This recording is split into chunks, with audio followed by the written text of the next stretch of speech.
Et si une simple goutte d'eau pouvait bouleverser l'équilibre des puissances mondiales? Cette idée, à première vue insensée, résonne aujourd'hui dans les terres brûlantes du Sahel, là où le soleil dessine l'horizon d'un continent qui, longtemps, n'a connu que l'attente et la dépendance. Pourtant, une nouvelle ère semble s'ouvrir sous nos yeux, portée par la volonté d'un peuple et la force d'une alliance inattendue. Imaginez la scène. À Ouagadougou, la capitale du Burkina Faso, les drapeaux flottent lors d'une cérémonie historique.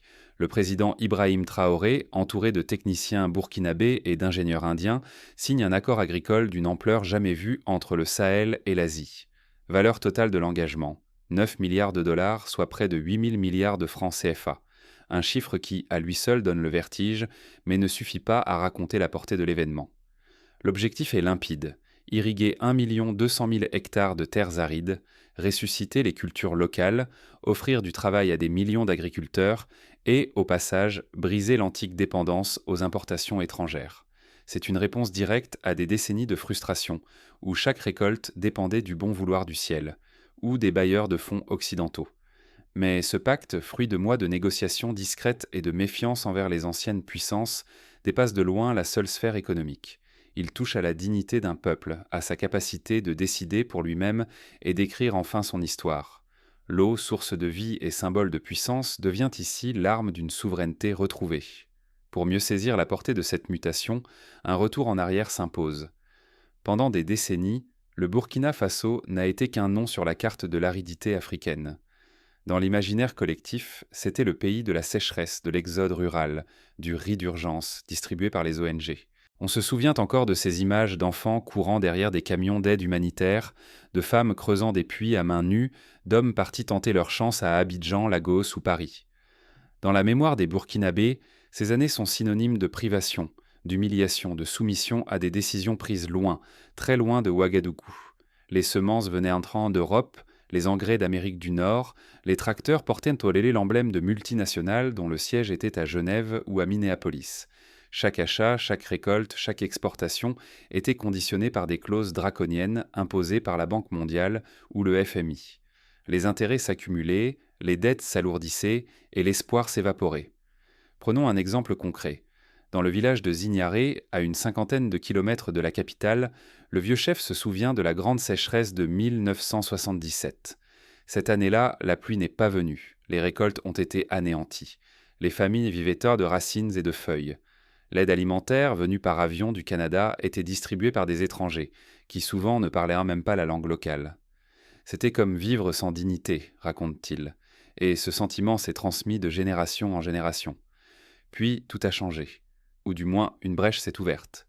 Loin des regards de Washington ou de Paris, une délégation burkinabé nous contacte avec New Delhi. L'Inde, elle aussi, connaît la soif. Dans les années 60, le pays a souffert de famines répétées. Mais grâce à la fameuse Révolution verte, elle a transformé ses plaines assoiffées en greniers à blé et à riz. Cette expérience, acquise dans la douleur, les ingénieurs indiens la partagent désormais avec le Burkina Faso. Ce partenariat va bien au-delà de l'argent ou des machines livrées clé en main. Il s'agit d'une alliance sud-sud, basée sur l'échange d'expériences, la formation, la technologie adaptée.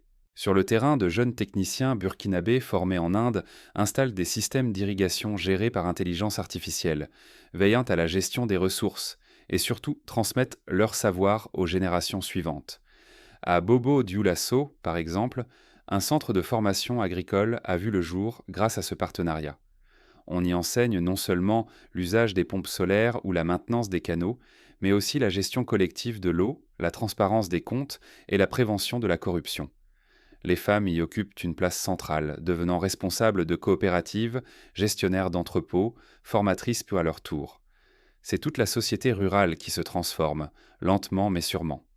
Dans le même temps, l'accord prévoit une ligne de crédit agricole de 2 milliards de dollars, à taux préférentiel, destinée exclusivement aux coopératives locales. Loin d'être un simple cadeau, ce mécanisme assure que la terre reste entre les mains des familles burkinabées, et non bradée à des investisseurs étrangers ou à de nouveaux oligarques. Ce modèle s'inspire ouvertement de celui mis en place en Inde dans les années 70, qui a permis à des millions de petits paysans de devenir autonomes. Mais cette révolution verte africaine n'est pas sans risque. L'histoire regorge d'exemples où l'indépendance agricole n'a été qu'un rêve éphémère. Au Ghana, dans les années 80, un programme similaire a échoué faute de maîtrise locale et à cause de la corruption rampante. En Égypte, la mainmise de l'État sur l'eau du Nil a fini par créer de nouvelles dépendances vis-à-vis de l'étranger. Le Sahel, lui, est bien décidé à ne pas répéter ses erreurs. Dans les villages du Burkina Faso, la vigilance est de mise. Chaque canal construit est surveillé par un comité de villageois, élu pour garantir la transparence et la bonne répartition de l'eau. Parfois, des conflits surgissent entre communautés voisines, mais des mécanismes de médiation, inspirés des traditions locales, ont été mis en place. À Koudougou, un vieux sage explique « Ici, l'eau n'appartient à personne, elle appartient à tous ». Ce mouvement, qu'on appelle désormais la Renaissance verte, ne se limite pas à une question de technique ou de rendement. Il s'agit d'une révolution sociale et psychologique. Pour la première fois depuis des générations, le Sahel décide de son avenir. Les jeunes, qui autrefois rêvèrent de partir à l'étranger, reviennent au village, attirés par des perspectives nouvelles. Les écoles rurales rouvrent, les marchés se remplissent, la migration ralentit. L'espoir renaît là où il semblait éteint. Ce modèle inspire bien au-delà des frontières du Burkina Faso. Au Niger, au Mali, au Tchad, des voix s'élèvent « L'eau, c'est l'eau avant la dette ». C'est son slogan, peint sur les murs des écoles et scandé lors des rassemblements, témoigne d'un désir partagé de souveraineté. Les pays voisins observent de près l'évolution du projet burkinabé, certains envoyant déjà des missions techniques pour s'en inspirer. Mais ce succès suscite aussi l'inquiétude ailleurs. À Bruxelles, à Washington, dans les sièges des grandes compagnies agroalimentaires, on s'alarme. Les analystes parlent d'une révolution silencieuse. Si le Burkina Faso parvient à nourrir sa population sans importation européenne ou américaine, tout un pan de l'influence occidentale s'effondre. Les multinationales, qui contrôlaient jusqu'ici la vente des semences, des engrais et des machines, voient leur marché se réduire comme peau de chagrin. Les réactions ne se font pas attendre. Audits financiers, promesses de nouveaux crédits, pression diplomatique, tout est tenté pour regagner du terrain. Mais à Ouagadougou, le président Traoré tient bon. « Notre sol ne sera plus audité de l'étranger », proclame-t-il lors d'un grand rassemblement. La phrase devient un slogan national, repris dans les rues et sur les réseaux sociaux.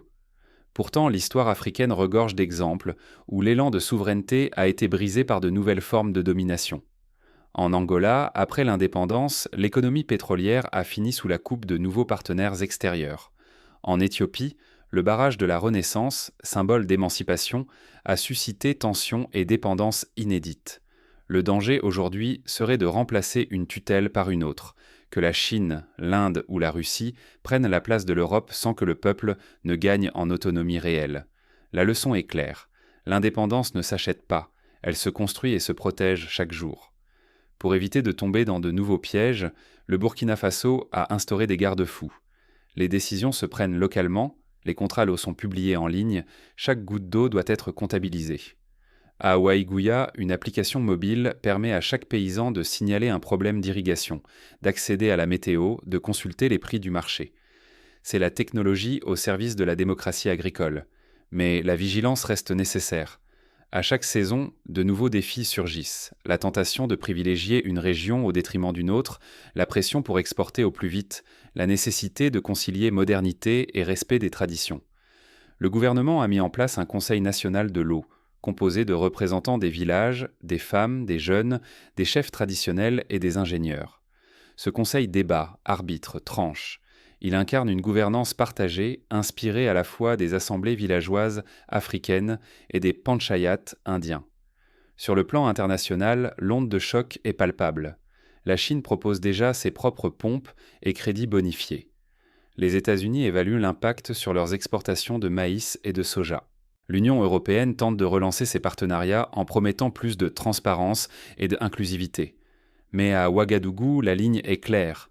L'eau se gère localement, les décisions viennent du peuple et non de l'extérieur. Pour nourrir cette révolution, plusieurs étapes concrètes sont suivies. Premièrement, la formation. Chaque technicien envoyé en Inde revient avec la mission de former à son tour 10 jeunes compatriotes. Ce modèle de formation en cascade permet de diffuser rapidement les compétences et d'éviter la dépendance à l'expertise étrangère. Deuxièmement, la transparence. Tous les contrats sont traduits dans les langues locales, affichés dans les mairies, discutés en public. Les villageois peuvent poser des questions, demander des explications, exiger des comptes. Troisièmement, la diversification. Le projet d'irrigation ne se limite pas au riz ou au mil.